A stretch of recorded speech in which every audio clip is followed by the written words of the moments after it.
ศรัทธาลับหรือยังหรือกำลังฟังเพลินนี้กันอยู่หนอ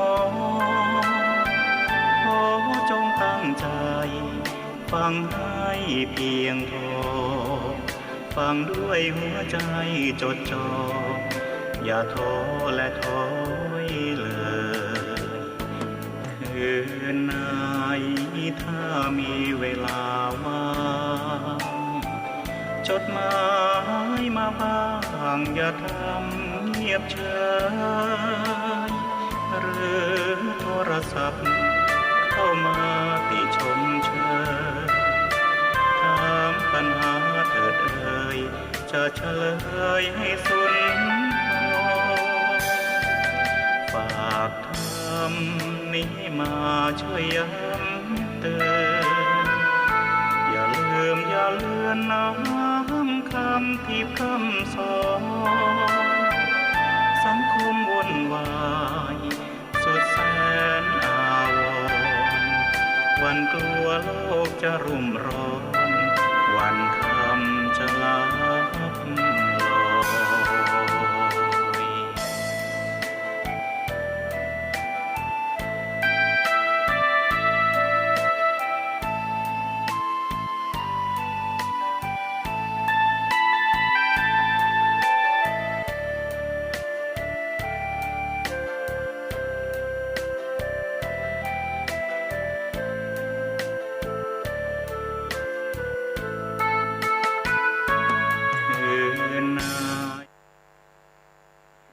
ขอเจริญสุข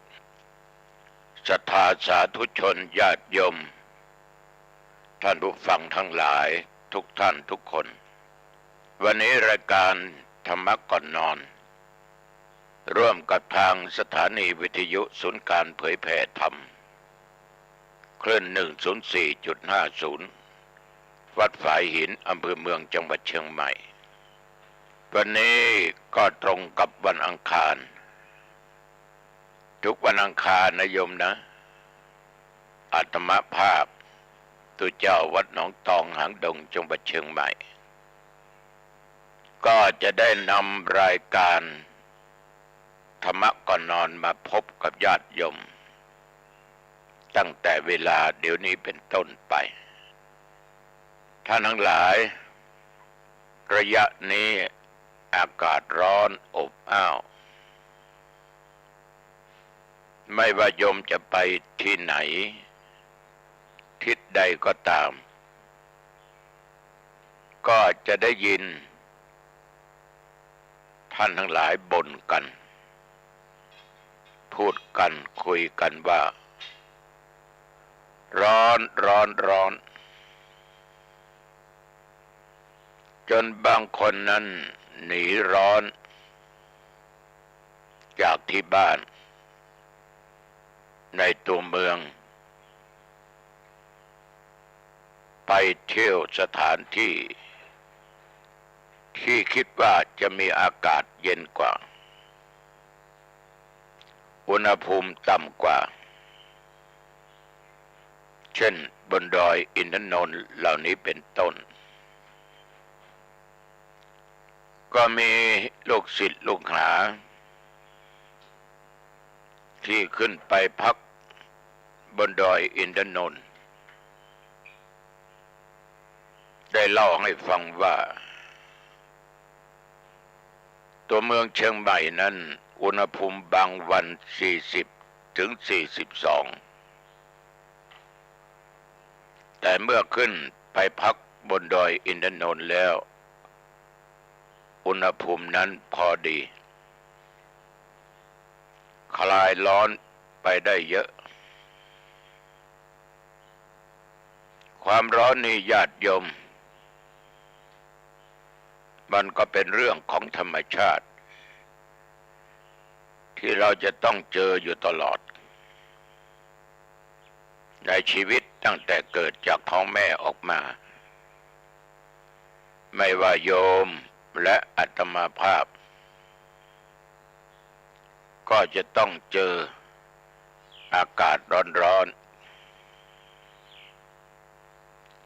ก็มีโยมที่เป็นลูกศิษย์ลูกหาไปอยู่ต่างประเทศเขาก็บอกว่าประเทศของเขานั้นอากาศไม่ร้อนแต่มีหนาวสิ่งเหล่านี้โยมทั้งหลายมันก็เป็นไปได้ตามสถานที่และท้องถิ่นนั้นๆบางแห่งบางที่ก็มีฤดูหนาวฤดูเดียวในเมืองเราประเทศเราก็เช่นเดียวกันบางภาคมีฤดูร้อนฤดูฝนบางท้องที่ในจังหวัดเชียงใหม่สมัยหลายสิบปีก่อนนั้นกลางวันก็เย็นกลางคืนก็ยิ่งหนาวเย็นก็เรียกว่าแอร์พัดลมไม่ต้องได้ใช้ต้องใส่เสื้อกันหนาวอยู่ตลอดเวลาไม่ว่ากลางวันและกลางคืนบ่อน้ำตักมาก็เย็นหลายที่หลายแห่งหลายหนลูกศิษย์ไปอยู่ที่อาสมแห่งหนึ่งในอำเภอโอมก่อยจังหวัดเชียงใหม่เมื่อก่อนนี้ไม่รู้จักคำว่าร้อนเพราะมันจะมีอากาศหนาวอยู่ตลอดเวลาทางบ้านนาเกวียนอำเภอโอมก่อยนะก็มีลูกศิษย์ลูกหาไปอยู่ที่อาสมพระธรรมจาริกบอกว่าจะต้องได้ห่มผ้ายิ่งกลางคืนมาต้องห่มผ้าหลายผืนอาตมาก็เคยไปสัมผัสกลางวันนั้นก็ต้องมีผ้ามาปกมาห่มอยู่กลางคืนนี้นอนห่มผ้าทับกันลงไปทั้ง3-4 ผืนท่านทั้งหลายแต่ในปัจจุบันนี้ลูกศิษย์ได้บอกว่ากลางวันก็อากาศก็ร้อนแต่ว่ามีลมพัดก็จะเย็นถ้าอยู่ใต้ต้นไม้อากาศก็พอดีใช้ได้อากาศร้อนแต่ตกเย็นตกค่ำมาอากาศก็เริ่มเย็นพอที่จะนอนห่มผ้าได้กลางวันไม่เคยใช้พัดลมก็ต้องใช้พัดลมมาที่อำเภอฮอดลูกศิษย์ลูกหาอยู่ที่บ้านนั้นตั้งหลายคนสมัยก่อนนี้โยมทั้งหลายกลางวันก็หนาวกลางคืนก็หนาวเย็นดังที่เคยกล่าวไว้แต่เดี๋ยวนี้ร้อนมากกลางคืนกลับไม่ได้ห่มผ้าต้องใช้พัดลมต้องใช้แอร์นั่นมันมีการเปลี่ยนแปลงต้นไม้อะไรต่างๆที่เป็นต้นน้ำต้นไม้ใหญ่ถูกโค่นลงทุกสิ่งทุกอย่างธรรมชาติทำลายบ้างคนทำลายบ้างมันก็เลยมีการเปลี่ยนแปลงเรื่องภูมิอากาศต่างๆที่กล่าวไปข้างต้นนั้นสมัยก่อนไม่มีไฟฟ้าเข้า ไม่มีไฟฟ้าเข้าทีหลังที่ลูนมาไฟฟ้าเข้าไปความหนาวความร้อนก็เริ่มเปลี่ยนแปลงร้อนน้อยไปร้อนมากอุณหภูมิสูงขึ้นหนาวมากๆเหลือหนาวน้อยญาติโยมท่านผู้ฟังทั้งหลายความร้อนภายนอกนั้นเราก็พอที่จะแก้ไขได้ด้วยการอาบน้ำอยู่ที่มีร่มมีเงาใต้ต้นไม้ในบ้านเปิดพัดลมเปิดแอร์มันก็สามารถที่จะบรรเทาได้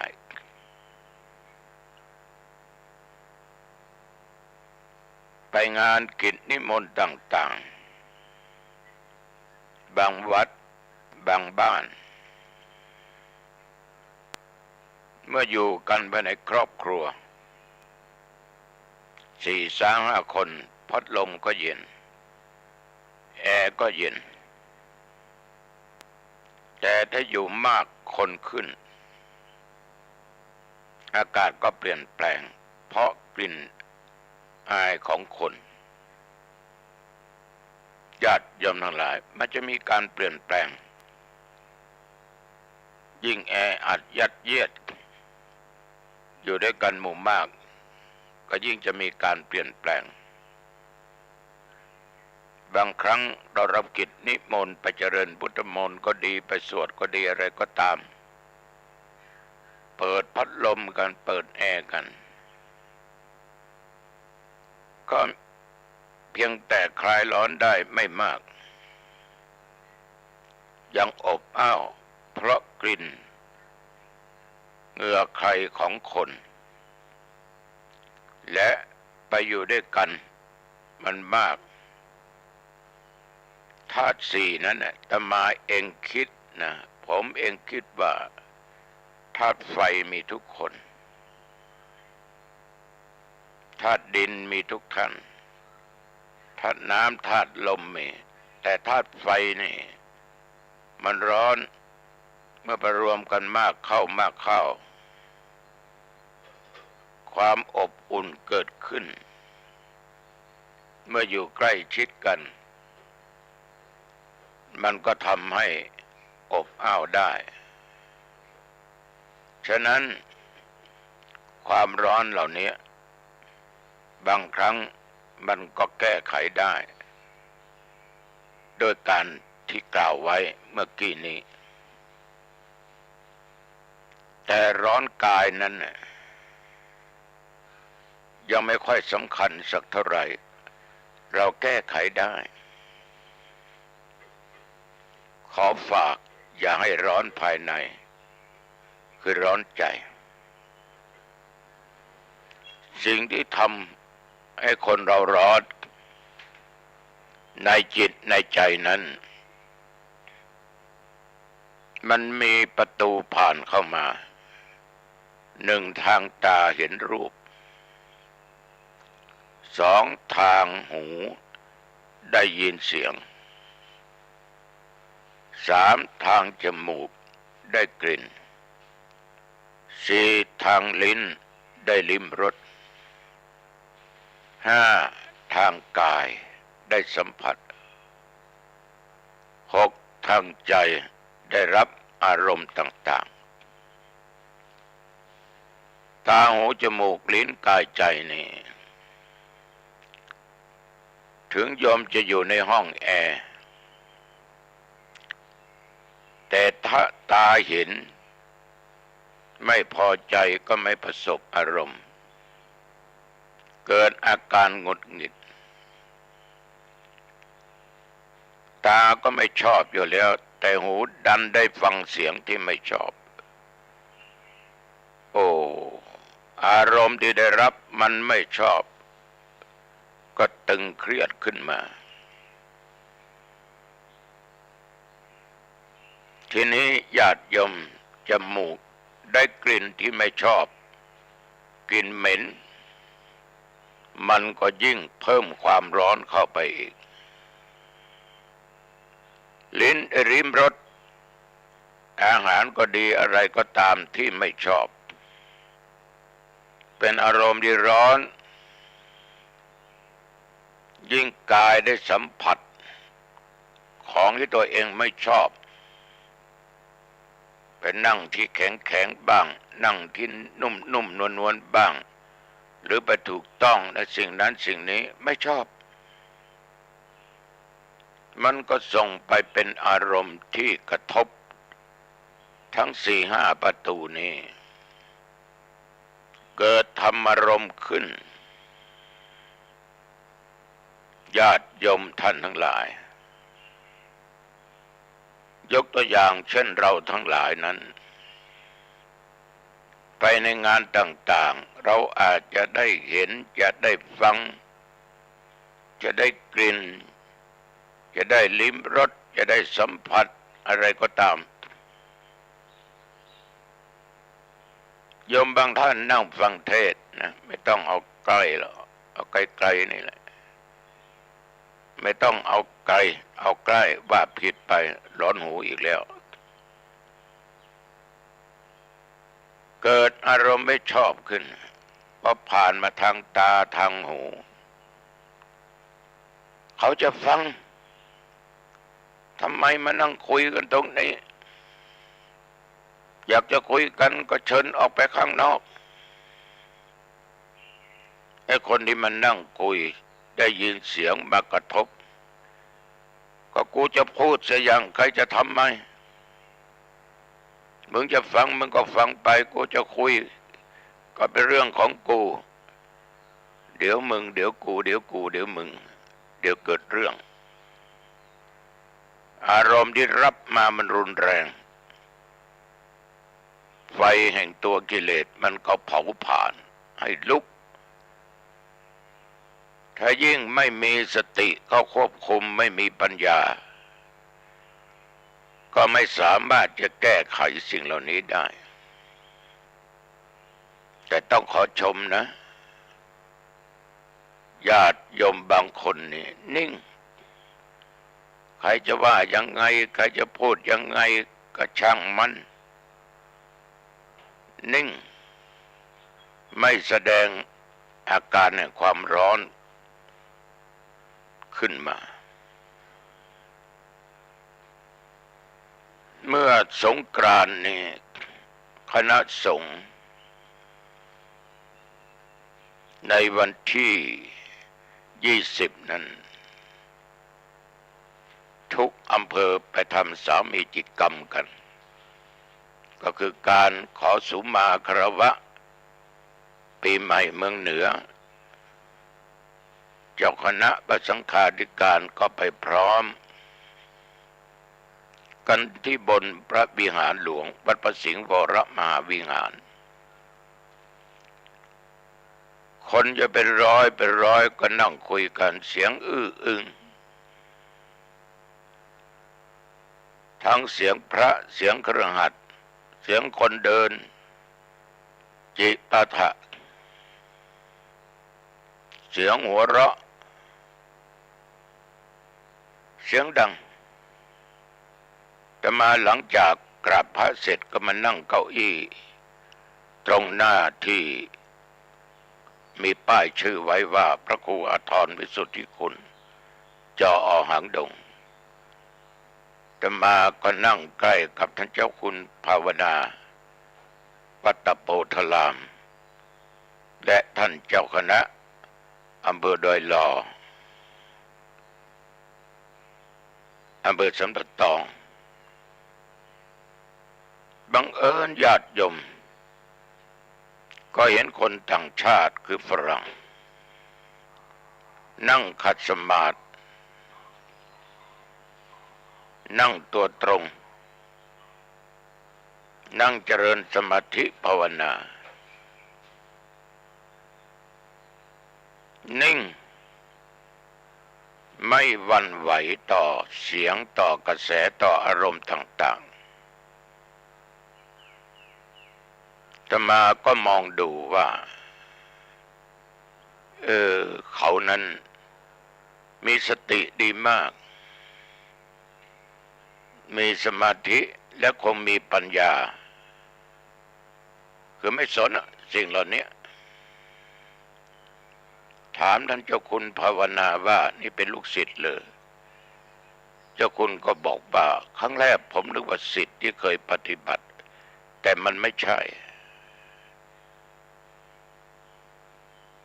ใจเขานิ่งกายก็นิ่งจนถึงเวลาพอสมควรเขานั่งได้มาเกือบ1 ชั่วโมงคณะสงฆ์จะได้ทำการไหว้พระสวดมนต์เจริญสมาธิภาวนาถวายพระพรชัยมงคลแด่องค์พระบาทสมเด็จพระเจ้าอยู่หัวและพระบรมวงศานุวงศ์ทุกพระองค์ฝรั่งคนนั้นก็ได้เดินออกจากวิหารไปท่านทั้งหลายถ้าใจไม่นิ่งกายไม่นิ่งจิตรับอารมณ์ต่างๆเข้ามาเนี่ยบางท่านอาจจะทำใจทำจิตไม่ได้มันจะเกิดความรำคาญบางทีก็เกิดความโกรธขึ้นมาอย่างเราพูดว่าเป็นฟืนเป็นไฟแล้วนะไฟลามไฟไหม้ไฟตัวกิเลสมันเผาผลาญมันญาติโยมบางคนเนี่ยมันนั่งคุยธรรมาภาพไปวัดนั้นไปสถานปฏิบัตินั้นเฮ้ยไม่อยากไปเป็นไงบางคนไม่ไปนั่งสมาธินั่งคุยกันมีอะไรก็ไม่รู้ไปถามกันคุยกันไอเราตั้งใจปฏิบัติไม่เป็นอันปฏิบัติมาละโอ้ยมแสดงว่ายมใจไม่เข้มแข็งประตูตาหูจมูกลิ้นกายยมไม่สามารถปิดทวารเหล่านี้ได้ใจรับไปเป็นอารมณ์หมดไปเจอสิ่งเหล่านี้มายมก็ไม่สามารถที่จะนิ่งได้ไม่สามารถนิ่งได้ตรงกันข้ามกับฝรั่งคนนี้ดังที่กล่าวเขานิ่งมากๆท่านทั้งหลายตุเจ้าเคยพูดเสมอว่าจิตเป็นนายกายเป็นบ่าวสิ่งที่จะทำให้จิตใจของคนเราเร่าร้อนนั้นลุกเป็นไฟก็คือตัวกิเลสเกิดจากทางตาหูจมูกลิ้นกายเกิดจากความโลภเกิดจากความโกรธเกิดจากความหลงตัณหากามตัณหาภวตัณหาวิภวตัณหาท่านทั้งหลาย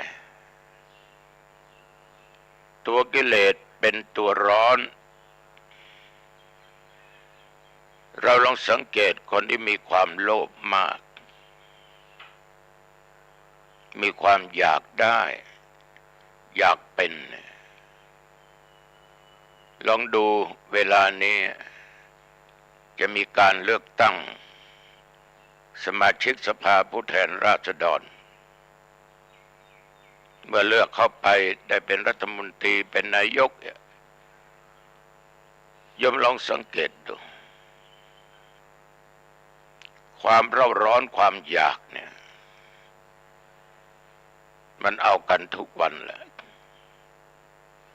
ต่างคนต่างว่าให้กันกูว่ามึงว่ากูทุกคนก็อวดดีกันทั้งนั้น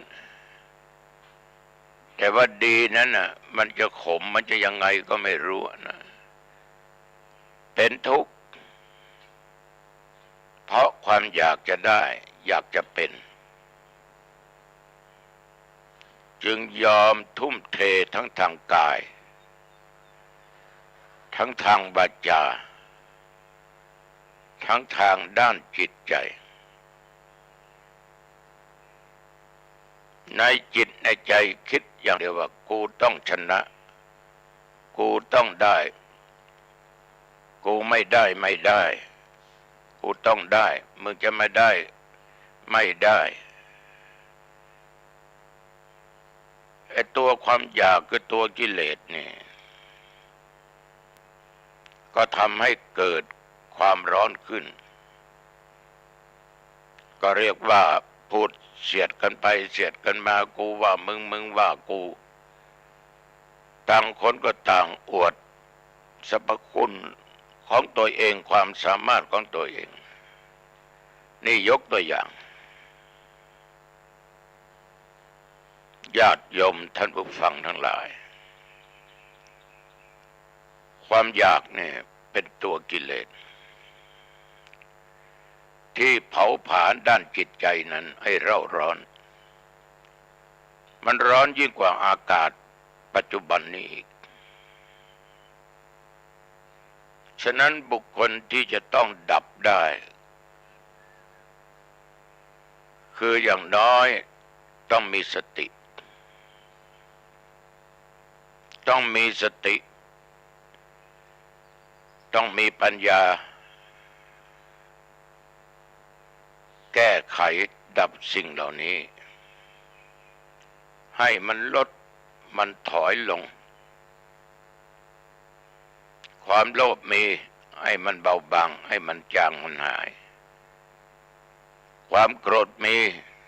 ระงับด้วยความไม่โกรธมีสติสัมปชัญญะมีตัวปัญญากำจัดสิ่งเหล่านี้มีเมตตาธรรมกรุณาธรรมมุทิตาธรรมกำจัดความโกรธมีอุเบกขาธรรม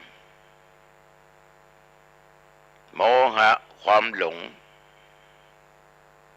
ในรูปในเสียงในกลิ่นในรสในการสัมผัสธรรมารมณ์ต่างๆญาติโยมท่านผู้ฟังทั้งหลายถ้าเรายังมีสิ่งเหล่านี้อยู่มันร้อนมากแต่ในวันนี้จะขอพูดถึงเรื่องคำที่ว่าคนเราทุกคนนั้นต้องมีจิตใจที่หนักแน่นต้องมีจิตใจที่หนักแน่นเหมือนหินสีมาที่เขาฝังเหมือนต้นไม้ต้นใหญ่ๆลมจะพัดจะตียังไงก็ค้นไม่ได้เหมือนเสาเข็มที่เขาตอกลงไปลึกๆใจนี่ต้องหนักแน่นไม่หวั่นไหวฟั่นเฟือนไปตามกระแสแห่งตัวกิเลสแห่งอารมณ์ต่างๆคนมีใจหนักแน่นในญาติโยมย่อมไม่โกรธเคืองฉุนเฉียวได้ง่ายที่มีใจหนักแน่นจะไม่โกรธจะไม่เคืองจะไม่ฉุนเฉียวได้ง่ายมีครั้งหนึ่งขอโทษได้เข้าร่วมประชุมที่ไหนไม่ต้องบอกนะตุผ่านมาได้ร่วมประชุมประธานผู้เป็นประธานผู้เปิดประชุมแล้วได้ชี้แจงหัวข้อการประชุมให้ผู้เข้าร่วมประชุมฟัง มีตอนหนึ่งผู้เข้าร่วมการประชุมได้ถามท่านประธานบอกว่าอย่ามาขัดใจกันขัดแก้วขัดชามขัดถ้วยมันสะอาดแต่ขัดใจนี่ดีไม่ดีเลือดจะกบปากโอ้โหท่านทั้งหลายคนที่ถามนั้นไม่ใช่ใครคืออาตมาเองแต่ยิ้มถ้าอาตมาโกรธใจไม่หนักแน่นก็ต้องโต้ตอบไปอะไรจะเกิดขึ้น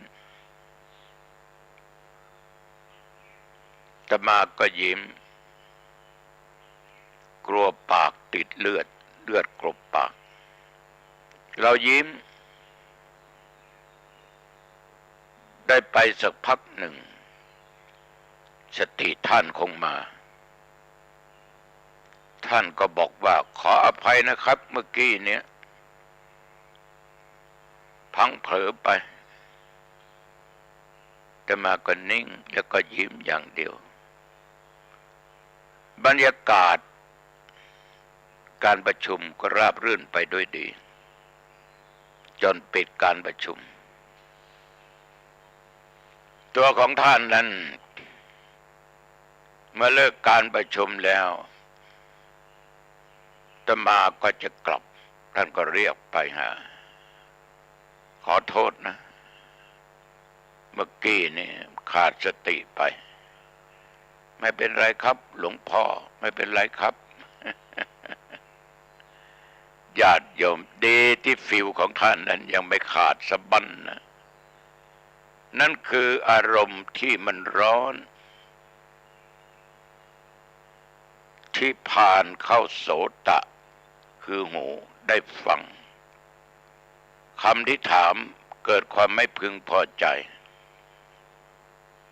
บอกว่าขัดถ้วยขัดชามมันสะอาดขัดจิตขัดใจระวังเลือดจะกบปากแรงไหมแรง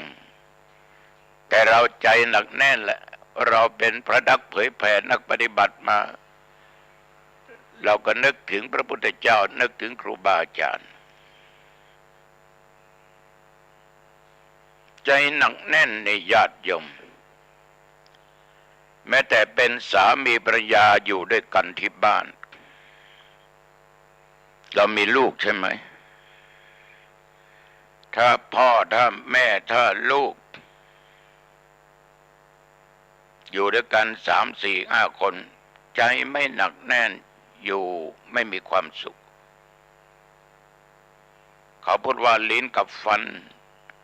มันก็กัดกันบ้างถ้วยกับช้อนก็ฟัดกันอยู่ตลอด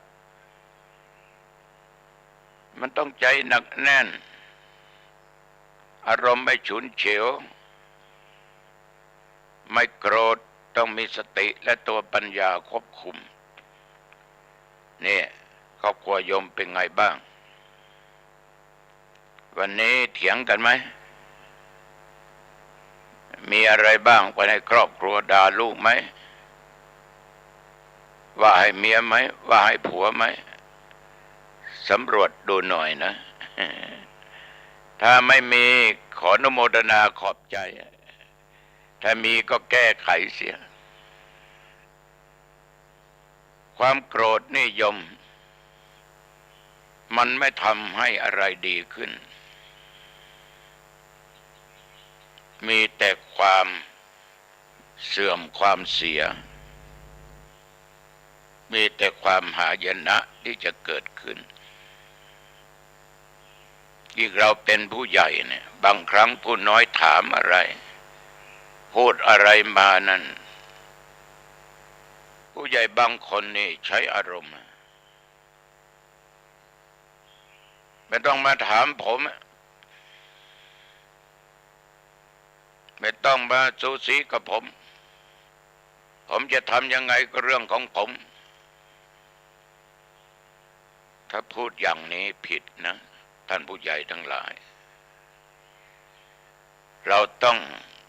ตั้งจิตตั้งใจให้ตั้งมั่นหนักแน่นเพราะคนทุกคนนั้นย่อมมีเหตุผลของแต่ละบุคคลนักปฏิบัติวิปัสสนากรรมฐานต้องมีจิตใจหนักแน่นจิตใจอย่าฉุนเฉียวอย่าคล้อยตามไปตัวกิเลสอย่าโกรธอย่าผูกอาฆาตพยาบาทยมตัวอย่างต้องเอาอย่างหลวงปู่ทองสิริมังคโลหรือพระพรหมมงคลท่านทั้งหลายหลวงปู่ทองจิตใจหนักแน่นมากนิ่งมากอาตมาสังเกตเฝ้าติดตามหลวงปู่บางครั้งอาตมาเป็นนั่งเทศน์หลวงปู่นั่งฟังไปงานต่างๆหลวงปู่นั่งนิ่งไม่ว่าอะไรให้ใครจะผิดหรือถูกไม่ว่าแต่ท่านจะเตือนมาทีหลังว่าพูดอย่างนั้นไม่ถูกนะทำอย่างนั้นไม่ถูกนะลูกนะใครจะว่าอะไรให้หลวงปู่จิตใจหนักแน่นไม่โกรธไม่ฉุนเฉียวไม่ว่าอะไรให้ใครไม่โต้ไม่ตอบนิ่งบางครั้งหลวงปู่นั่งฟังการประชุมเรามองดูเหมือนหลวงปู่จะหลับแต่ที่ไหนได้หลวงปู่ไม่ได้หลับท่านนั่งหลับตาฟังจนจบหลวงปู่วัดพระสิงห์หลวงปู่วัดบุพารามอดีตเจ้าคณะจังหวัดโอ้ญาติโยมอารมณ์ของท่านเหล่านี้นิ่งมากๆพระมหาเถระทั้ง3 รูปนิ่งมากๆไม่ฉุนเฉียวไม่โกรธมีแต่เมตตาธรรมสูงไม่อิจฉาริษยาใครมีอุเบกขาธรรมสูงมากอาตมาก็จะมองดูพระมหาเถระท่านเหล่านี้ท่านไม่โลภไม่โกรธไม่หลงนะท่านไม่โลภไม่โกรธไม่หลงเพราะความโกรธมันไม่ดีโกรธมีที่ไหนความทุกข์ยากความจนเกิดที่นั่นกับบุคคลนั้นคนขี้โกรธขี้หลงจะไม่มีความสุขจะมีแต่ความทุกข์ญาติโยมฉะนั้นญาติโยมทำงานอยู่กับคนหมู่มากจะอยู่ในองค์กรหน่วยงานไหนก็ตามโยมต้องเป็นบุคคลที่มีจิตใจหนักแน่น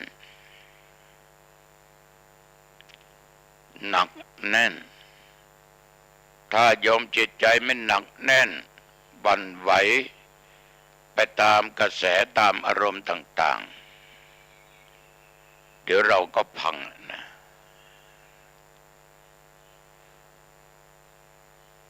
จะเล่าถึงอดีตชาติของพระพุทธเจ้า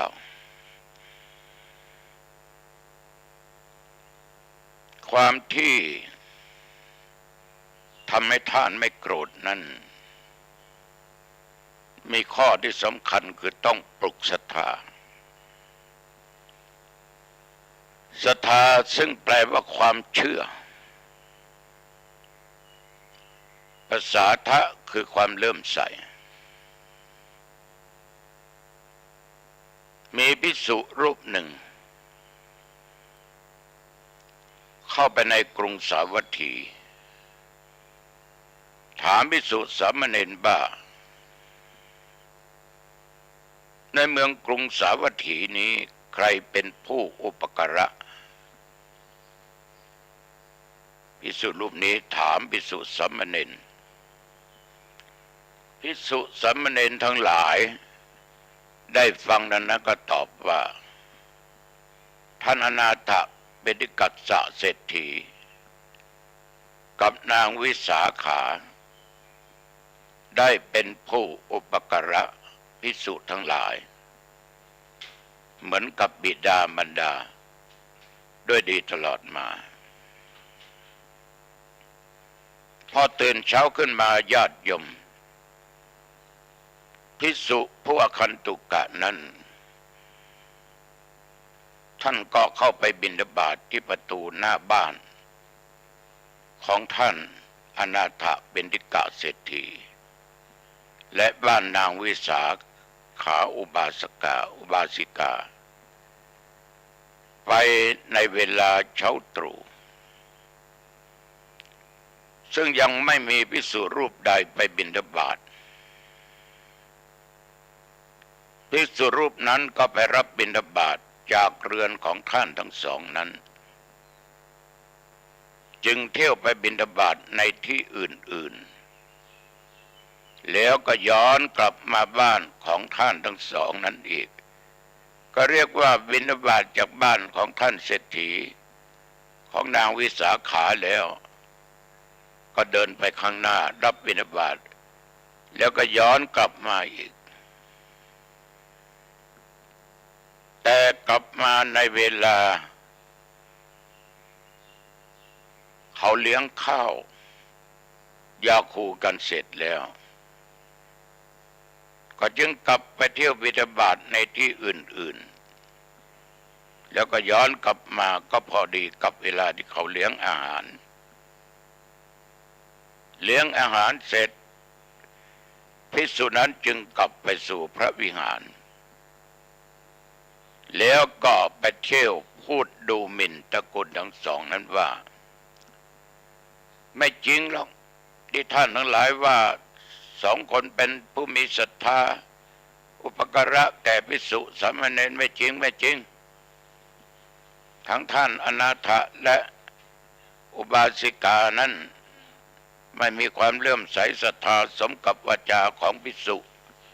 สามเณรทั้งหลายที่พูด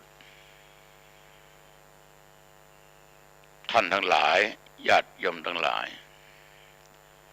อยู่มาในวันหนึ่งภิกษุทั้งหลายท่านเหล่านั้นก็นำเรื่องนี้ไปสนทนากันในธรรมสภาเหมือนในยุคปัจจุบันศาลาการประเรียนบ้านบนกุฏิบ้างหรือบนวิหารบ้างสมเด็จพระบรมศาสดาพระองค์ท่านจึงรับสั่งให้หาภิกษุอคันตุกะนั้นเข้าเฝ้าภิกษุอคันตุกะก็เข้าเฝ้าพระองค์ก็ตรัสว่าดูก่อนภิกษุเธอเป็นภิกษุเหตุไรจึงโกรธเขา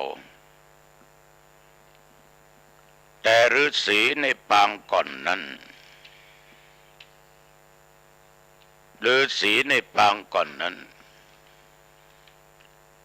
เมื่อไม่ได้รักษาในตระกูลที่ตนไปถึงก็ยังไม่โกรธยังไม่โกรธท่านเที่ยวกล่าวดูหมิ่นตระกูลต่อจากนั้นพระองค์ก็ทรงแสดงเรื่องอดีตให้ภิกษุอคันตุกะได้ฟังว่าครั้นเมื่อพระเจ้าพมทัตเสวยราชอยู่เมืองกรุงพาราณสีนั้นมีพราหมณ์ตนหนึ่งสำเร็จการศึกษาจากเมืองตกศิลา อยู่ต่อมาก็ได้ออกบวชเป็นฤาษีอยู่ในป่าหิมพานต์ขันอยู่นานมาต้องการจะบริโภคอาหารที่มีรสที่ถูกปากถูกลิ้นถูกใจก็จึงกลับไปสู่กรุงพาราณสีไปพักที่พระราชอุทยานรุ่งเช้าขึ้นฤาษีนี้ก็เที่ยวภิกขาจารย์ตามพระนครแล้วก็ถามตระกูลไหนเป็นผู้มีศรัทธาเมื่อได้ทราบว่าเป็นตระกูลของเศรษฐีก็จึงตรงไปที่ประตูบ้านเศรษฐีนั้นแต่โยมรู้ไหมเวลานั้นเศรษฐีไปเฝ้าพระราชาเสียไม่มีผู้ใดอยู่ในบ้านและไม่เห็นฤาษีก็จึงกลับเสียแต่พอเศรษฐีกลับจากที่เฝ้าพอพบเข้าในเวลาที่ฤาษีเดินกลับไปก็จึงเข้าไปนิมนต์ขอนิมนต์พระคุณเจ้าเข้าไปในบ้านเมื่อถึงที่เรือนก็ได้ล้างเท้าและทาน้ำมันจัดอาสนะตั้งถวายข้าวยาคูและของเขียวของฉัน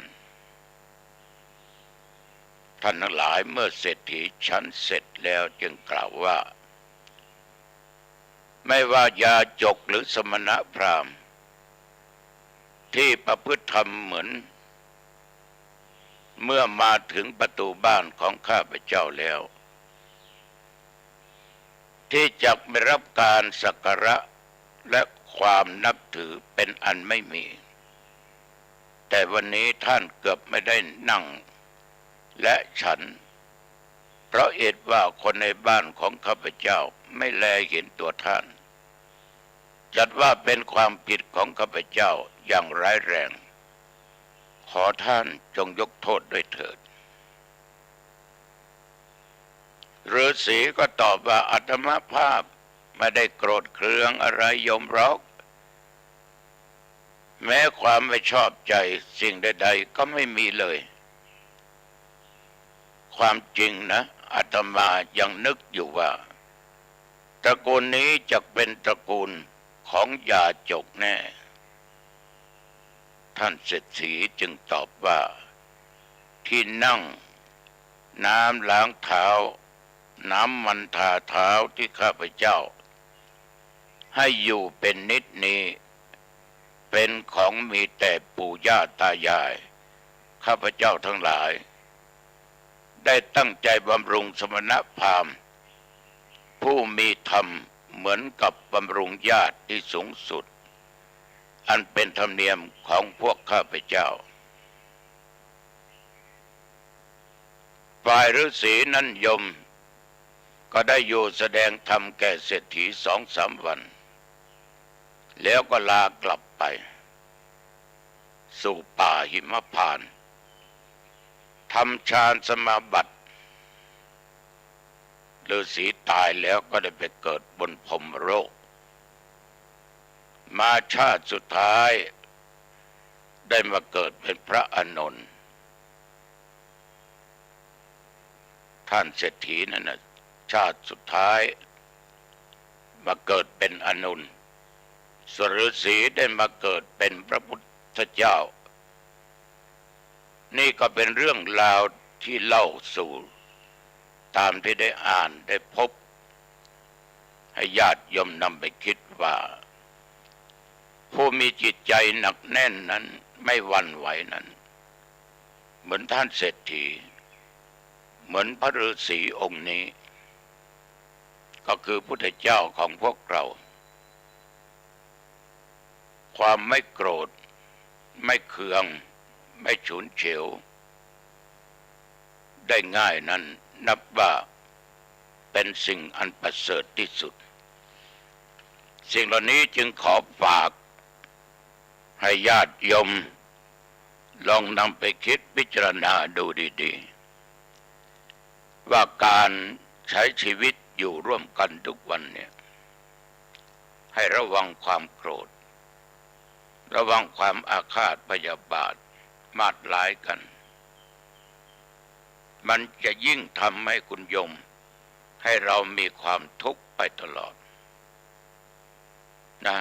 โกรธมากทุกข์มากโกรธน้อยทุกข์น้อยฉะนั้นต้องใช้คำว่าให้อภัยซึ่งกันและกันให้มีความปรารถนาดีรักใคร่กันจุนเจือช่วยเหลือกันแสดงความยินดีเมื่อบุคคลอื่นได้ดีไม่อิจฉาริษยาบางอย่างไม่ดีใจไม่เสียใจก็คืออุเบกขาธรรมประการสำคัญต้องมีสติและปัญญาควบคู่กันไปเอาละวันนี้ธรรมาภาพได้นำธรรมะมาพูดให้ญาติโยมฟังก็เห็นว่าพอสมควรแก่เวลาโยมเข้าบ้านปิดประตูบ้านให้ดีนะอย่าลืมนะอย่าขาดสติเข้าสู่บ้านหอเรือนให้ปิดประตูหน้าต่างให้เรียบร้อยเก็บของที่มีค่าของโยมเก็บไว้เป็นที่เป็นทางสิ่งของใดที่โยมจะใช้พรุ่งนี้ก็เก็บไว้ที่ตามันมองเห็นได้ง่ายที่ผ่านไปผ่านมากันลืมกันขาดสติบางคนไปถึงที่ทำงานอ้าวลืมแว่นตากูมีไหนนี่มันลืมออกมาแล้วก็เข้าห้องน้ำอาบน้ำล้างหน้าล้างตาแปรงฟันหรือว่าจะทานข้าวก่อนหรือของว่างก็ทานไปแล้วอาบน้ำแปรงฟันนุ่งผ้านุ่งผ่อนที่ตัวเองชอบไหว้พระสวดมนต์เจริญสมาธิภาวนาไหว้พระ5 หนสวดมนต์3 บทเจริญจิตภาวนาพอสมควรต่อจากนั้นก็แผ่เมตตาแก่สรรพสัตว์เจ้ากรรมนายเวรเทวบุตรเทวดาแผ่เมตตาให้เพื่อนมนุษย์ทั้งหลายแผ่เมตตาให้แก่ผู้มีพระคุณและแผ่เมตตาแก่ตัวเองว่าข้าพเจ้าเกิดมาชาติไหนชาติใดอันว่าความอดความอยากความทุกข์ความยากจงอย่าได้เกิดมีแก่ข้าพเจ้าขอได้เกิดภพชาติพระศิริยะเมตไตรด้วยโยมก็หลับสบายตื่นมาโยมก็สบายวันนี้ขอความผาสุกความเจริญในธรรมจงบังเกิดมีแก่ญาติโยมผู้ฟังทุกท่านทุกคนอายุวันโนสุขังพลังพบกันใหม่อังคารหน้าเจริญ